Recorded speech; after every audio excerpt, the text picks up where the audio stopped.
Let's talk about the Roblox interface. Roblox had a quick chat option with the speech bubble in the corner, and it gave you very basic commands. So if you didn't want to type with the very strange key requirement, you could enter in quick phrases to talk to people on the server that you were playing. And let's not forget the standard house that came on everyone's first map when you made an account. This is what your tabula rasa, as they call it, came with: a basic red house. Then here's Builderman before his builder days as the construction worker looking guy. Here's a old photo of Roblox, what it looked like on the main menu of the catalog. And at the very top, you had all these options that you could quickly check, and these options are very similarly there today. And then this was the plague of the website in the old days, just these very crude advertisements that you could make with your tickets or Robux. And you're going to see them all throughout this compilation of photos. You're going to see a bunch of ads that look really terrible because these were all community made, going for places or items that people made. Here's another interesting screenshot of Roblox showing all the players at the bottom that were online or offline. This is what Roblox's login screen now looks like, and here's the OG Roblox login. Back then, games were not categorized based on tags like adventure and all that. So in order for your game to get popular, you had to have players playing your game. And so people had this strategy where late at night they would get a couple people to play on their map, and then that would show up for other players to get them to go check out their map. It was a genius kind of setup for people to get their stuff out there, but obviously it didn't work for long because they did end up changing it to where they would include Buildersclub games. That was like their first version of advertising and getting a spotlight for your game. Buildersclub ended up getting a huge overhaul like around 2010 or 2011. It went from Buildersclub, and then they offered Turbo Buildersclub and Outrageous Buildersclub. This essentially just gave you more places and more Robux and stuff like that. I don't think they offer the lifetime subscriptions anymore, because I think this was just their way of saying, hey, if you give us a lot of money right now, it's going to be cheaper in the long run if you play the game. And that definitely is one big discount if you think about it. Just for Buildersclub, paying the $200 up front, that covers you for 4 years of having to pay, and then you get lifetime Robux. And this is what the old profile looked like. It had a drop down menu of all your places off to the right, and you could organize them based on what you like. And the cool thing was, if you bought Buildersclub once, you'd get the 10 places, and as long as you didn't do a certain thing to get rid of them, you could still edit them and keep the multiple maps. I don't think that was what Roblox intended, but it did allow you to have multiple places. And then we just have more screenshots of what it looked like back then, with the advertisements everywhere. The classic upgrading Roblox when you're playing late at night and they decide to update Roblox for a couple minutes. I don't think a lot of people remember this, but you did have the ability to click the ground to move your character. And this made for mechanics that were awesome in Roblox, because you were able to do hidden paths by just using your cursor on the ground to click and find them. Now you can't do that obviously anymore, and a lot of obstacle courses, obbys, have been unplayable because of this. Here's a bunch of places that I remember when I played Roblox back then. I don't know the names for a lot of these, but I will show the pictures and maybe that will jog your memory. I think a lot of us remember this haunted mansion, this Halloween mansion, and it's always been showcased in a bunch of Roblox's Halloween games. Always like these ski resort levels because you got to go in these jet skis and go down the hills, and it was kind of like an obstacle course in itself.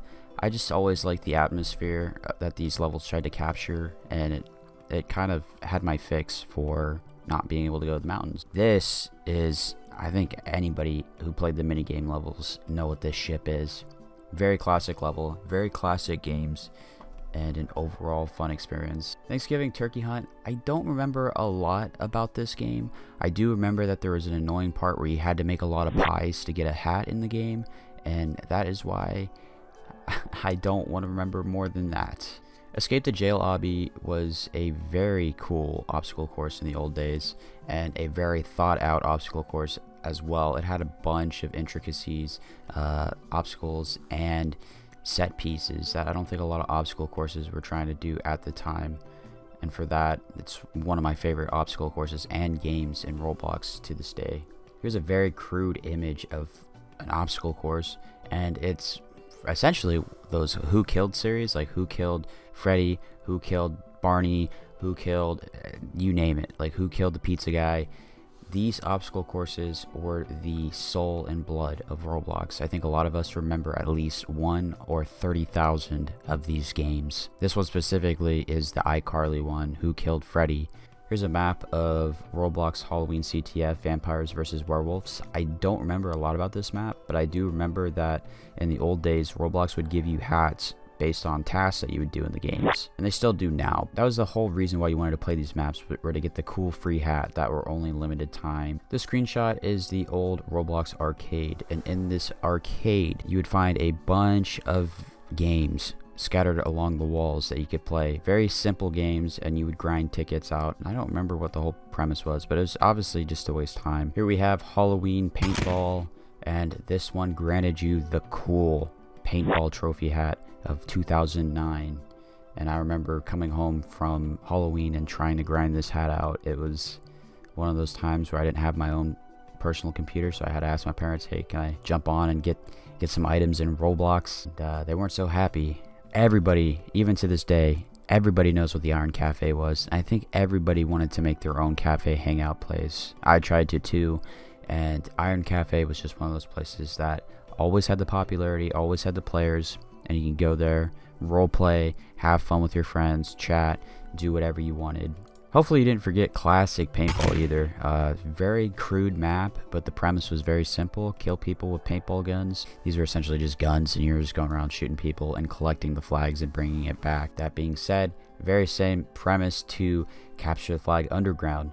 You had the CTF points, and you would go underground, dig tunnels, get your CTF flag from the opponent, bring it back, get points, win, rinse and repeat. And you aren't an OG Roblox player if you do not remember the Zeke and Luther collab. Holy shit, was there a lot of items for Zeke and Luther. These are things that I uniquely remember about Roblox. Maybe you guys remember these too. But there's this player, LemurBoy7, and he had these really cool maps. But I just remember his Nintendo inspiration. He loved Banjo-Kazooie, and I love Banjo-Kazooie. So he had these maps that he would private from here and there.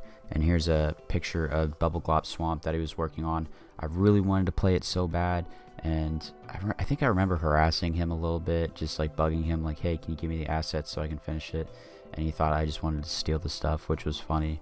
But he was a very cool player in the sense that he did do a lot of Nintendo stuff on the platform. Another cool player was Tyler McBride, and I think he goes by Polyhex now.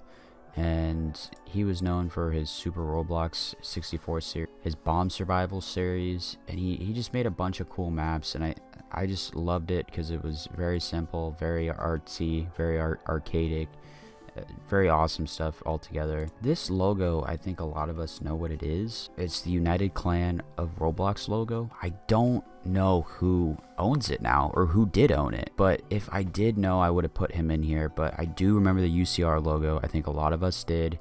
At first I thought this was the University of Roblox, but no, this is the United Clan of Roblox, and a lot of us wanted to be in it, and a lot of us wanted to try and be a part of it and make our own clan, sort of similar to the United Clan of Roblox. Now for the good old my content. Now we can't start with my content without mentioning the crap ads that I tried to make. Now these are only a few, because I had like a cereal straw ad for the Fruit Loop cereal straws. If I had that, I would have included it. I have 2 Jungle Jape ones for my Donkey Kong 64 map that I made, and then this really crap one for my paintball map. Here's a map of a zombie thing that I was working on, and here's the very first rendition of their land generation. And then here's some very classic photos of Roblox back in the Windows XP days. I hope this video served as a time capsule for you guys to experience what Roblox was for me, remind you guys of what it was like to play Roblox back then. I know I didn't cover a lot of things, and this video could be hours upon hours long of diving into content whatsoever, but that's what other YouTube videos are for. This was just what I vaguely remember from Roblox and what I missed so bad playing Roblox, just being able to create your own maps, being able to see everyone's passion behind these worlds that they were making. That is truly impressive. It was a social hangout, it was a building game, it was a community game. Thank you guys so much for watching this video. Leave a comment describing what your Roblox nostalgia was. In the beginning of this video, I know I was harping on a lot of people for their nostalgia, but it doesn't really matter. If you enjoyed Roblox 2 years ago and you consider that your nostalgia, that's awesome. So again, thanks for watching, guys. Have a good one.